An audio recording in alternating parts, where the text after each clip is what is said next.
जय श्री राधे राधे राधे। सभी भक्तों को नमस्कार।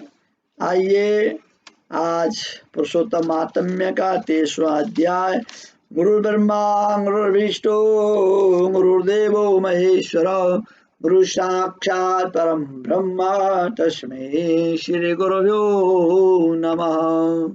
मनोजवं मारुतुल्यवेगं जितेन्द्रियां बुद्धिमतां वरिष्ठं वाजात्मजं वानरयुद्धमुख्यं श्रीरामदूतं शरणं प्रपद्ये। अतुलितबलधामं शैलावदेहं धर्मणेकसानो ज्ञाननामग्रगण्यं सकलगुणधारं वानराणामधीशं रघुपतिप्रियभक्तं वातजातं नमामि। हरे कृष्णा कृष्णा कृष्णा हरे हरे, हरे राम राम राम हरे हरे। नीलांजनं समाभासं रविपुत्रयमागर्जं छायामार्तं सम्भूतं तं नमामि शनिश्चरम्। शन्नो देवीरविष्टया पो भवन्तु पीते, शन्नो देवीरवि श्रवन्तु नः। आज शनिवार है 10 अक्टूबर 2020। शनिवार को शनि शांति के लिए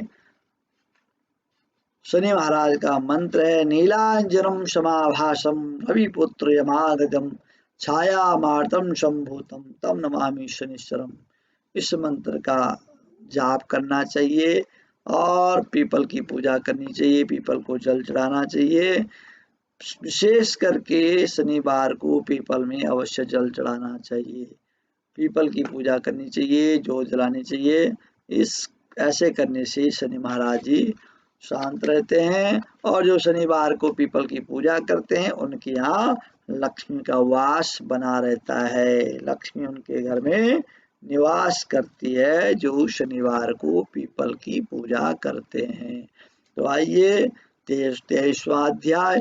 राजा ने कहा, हे मुनि श्रेष्ठ, पुरुषोत्तम मास में दीपदान का क्या फल है, सो आप कृपा करके मुझसे कहिए। वाल्मीकि ऋषि बड़े हर्ष से कहने लगे, भाग्यनगर में चित्रबाहु नाम का राजा राज्य करता था। वह सत्य प्रतिज्ञा वाला, बुद्धिमान, शूरवीर, क्षमाशील, सब धर्मों को जानने वाला, शील रूप दया से युक्त पूजनीय भगवान का भक्त था।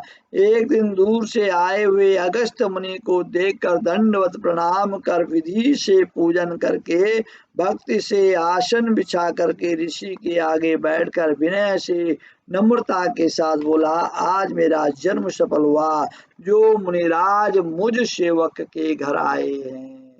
फिर सिर झुकाकर राजा हाथ जोड़कर कहने लगा, महाराज मेरे यहाँ बहुत सी लक्ष्मी और अकंटक राज्य कैसे हुआ तथा यह पतिव्रता स्त्री कैसे प्राप्त हुई, मैंने ऐसा कौन सा अच्छा कार्य किया था, यह सब कृपा करके मुझे कहिए।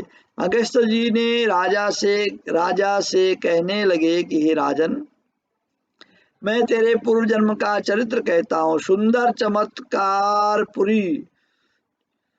चमत्कारपुरी में मणिग्रीव नाम से तू हुआ था। तू नास्तिक, दुष्ट, चरित्रवान, कृतघ्न, खोटी बुद्धि वाला था, परंतु तेरी यह सुंदर स्त्री मन कर्म वाणी से पति सेवा में प्रायण, पतिव्रता, महाभाग्यशाली, धर्म में निष्ठा वाली थी। तू पाप कर्म करने वाला, जाति वाले तथा भाई बंधुओं से त्यागा हुआ। क्रोधी राजा ने तेरा सब उत्तर धन छीन लिया, फिर जो कुछ बचा हुआ जाति के लोगों ने छीन लिया। सब धन के चले जाने पर तुझको बड़ा क्लेश हुआ। धन के नाश होने पर, अत्यंत उद्विग्न मन हो जाने पर भी इस पतिव्रता स्त्री ने तेरा त्याग नहीं किया। हे राजन, इस तरह उस वन में तू रहता था। एक दिन मणिग्रीव धनुष उठाकर मृग के मांस के लिए बहुत से सिंह मृगों से भरे हुए वन को गया। उस मनुष्य रहित वन में मार्गों में उग्र देव के नाम से प्रसिद्ध एक मुनि दिशा भूलकर दोपहर होने से अत्यंत पीड़ित मूर्छित होकर वहां पर गिर पड़े। उस मार्ग के भूले हुए दुखित ब्राह्मण को देखकर तेरे मन में दया उत्पन्न हो गई और तू उसको उठाकर अपने आश्रम में ले आया। तुम दोनों स्त्री पुरुष ने उस उग्र देव की अत्यंत सेवा की। तब यह महायोगी चेतना को प्राप्त होकर आश्चर्य करने लगा कि मैं कहाँ था और इस वन में मुझको कौन लाया। उग्रदेव बोला, मैं तुमको नहीं जानता हूँ कि तुम कौन हो, सो बताओ, क्योंकि बुद्धिमान ब्राह्मण को बिना जाने हुए नहीं रहना चाहिए। मणिग्रीव कहने लगा, हे ब्राह्मण, मैं भाई बंधुओं और जाति के लोगों से त्यागा हुआ मणिग्रीव नाम का शूद्र हूँ। उग्रदेव ने शूद्र के वचनों को सुनकर अत्यंत प्रसन्नता से फलाहार का जल पिया। तब मणिग्रीव ने मुनि श्रेष्ठ, मनुष्य रहित बिना जल के दुष्ट सिंह व्याघ्रादि जंतुओं ने परिपूरित इस महावन में आपको कहाँ जाना है। उग्रदेव जी बोले, मैं ब्राह्मण हूँ, प्रयाग जाने की इच्छा से इस अनजान वन में आ गया हूँ। तुमने मुझको जीवन दान दिया, अथा बताओ तुमको क्या प्रदान करूं। हे मणिग्रीव, किस दुख से तुम दोनों स्त्री पुरुष ने वन का आश्रय लिया, सो मुझसे कहो, मैं तुम्हारे सब दुख दूर करने की चेष्टा करूंगा। अगस्त ऋषि कहने लगे, इस तरह स्त्री के सामने उग्रदेव के वचनों को सुनकर मणिग्रीव मुनीश्वर की प्रार्थना पर दरिद्रता रूपी समुद्र से पार उतरने के लिए अपने अत्यंत भयंकर अनेक कर्मों को सुनने लगा। इस प्रकार से अगस्त मुनि ने उस राजा के बारे में बताया और वह जो मणिग्रीव था, उग्रदेव ब्राह्मण की सेवा करके उसका कल्याण हुआ। उस मणिग्रीव जो था उसने ब्राह्मण देवता की सेवा की, जाने अनजाने में। भू देवो भवा, क्योंकि वेदों में पुराणों में लिखा हुआ है कि भूमि का देवता ब्राह्मण है। भू देवो भवा।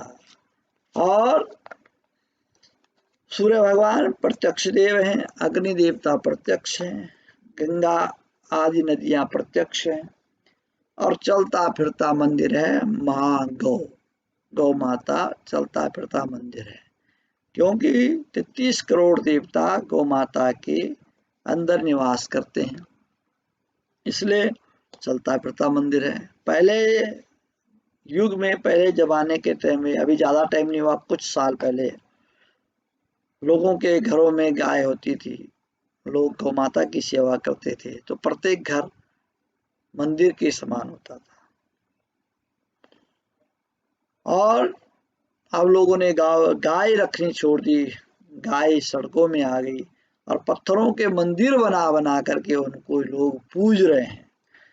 जो गाय माता है, जिसके अंदर 33 करोड़ देवता निवास करते हैं, उस गाय माता को लोगों ने सड़कों में छोड़ दिया और संगमरमर के पत्थरों की मूर्ति बना बना करके लोग पूजा कर रहे हैं। तो कहने का भाव है, विप्रधेनु सुर संत हित लीन मनुज अवतार निज इच्छा निर्मित तनु माया गुण गोपाल। भगवान जब भी आए हैं गौ और ब्राह्मण के कल्याण के लिए, पृथ्वी के लिए इस संसार में आए हैं। तो इसलिए गौ माता बचेगी, गंगा आदि नदी बचेगी, इस संसार में सात्विक ब्राह्मण बचेंगे तो ये संसार भी बचेगा, आगे चलता रहेगा। अन्यथा जिस प्रकार से कलयुग बढ़ रहा है, उस प्रकार से बहुत ही जल्दी घोर कलयुग आने वाला है। तो आइए कथा का श्रवण हम करते रहेंगे और भगवान का नाम भी जपते रहेंगे। और मेरे यूट्यूब चैनल को आप अवश्य सब्सक्राइब करें, लाइक करें, शेयर करें, जय जय श्री राधे। श्री कृष्ण गोविंद हरे मुरारी, हे नाथ नारायण वासुदेव, हे नाथ नारायण वासुदेव, हे नाथ नारायण वासुदेव, हे नाथ नारायण